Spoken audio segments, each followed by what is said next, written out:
L'équipe Score 90 nous a donné son top 5 du Ballon d'Or et le moins que l'on puisse dire, c'est que par rapport à ce qui s'est passé la semaine dernière, il risque d'y avoir beaucoup de changements. On a Lamine Yamal en première place qui a été éliminé en quart de finale de Champions League avec le Barça face à l'Atlético. Ça risque de peser lourd. S'il ne gagne pas la Coupe du Monde 2026, malheureusement, ce ne sera pas pour lui, on en est sûr et certain.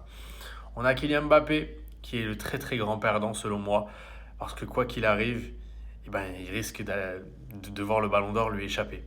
Il sort en quart de finale de Champions League, mais le problème, il est plus profond que ça, c'est que Michael Olidze joue en équipe de France avec lui. C'est-à-dire que si Michael Olidze va en demi, voire en finale, ou gagne la Champions League et est champion du monde, voire va en finale de Coupe du Monde, eh ben, risquerait de lui chipper sa place, tout simplement. Parce que quand tu sors en quart, forcément, t'as pas été bon dans les grands matchs. Et il y a ce nouveau critère qui risque de compter pour le Ballon d'Or.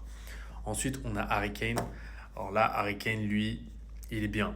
Parce qu'en sélection anglaise, les Jude Bellingham, les Trent Alexander-Arnold, qui risquent d'ailleurs de ne pas y aller, ça se trouve, ne vont pas pouvoir lui faire d'ombre.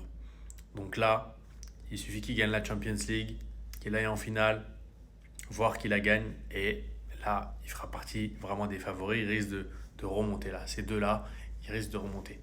Et puis après, Rice, je ne sais pas ce qu'il fout là. On aurait pu mettre du Dembélé, on aurait pu mettre des joueurs du Paris Saint-Germain. Dites-moi en commentaire pour vous, quel est votre top 5 du Ballon d'Or à l'heure actuelle, hein, selon les performances des équipes, des joueurs. Dites-moi, on en débat en commentaire.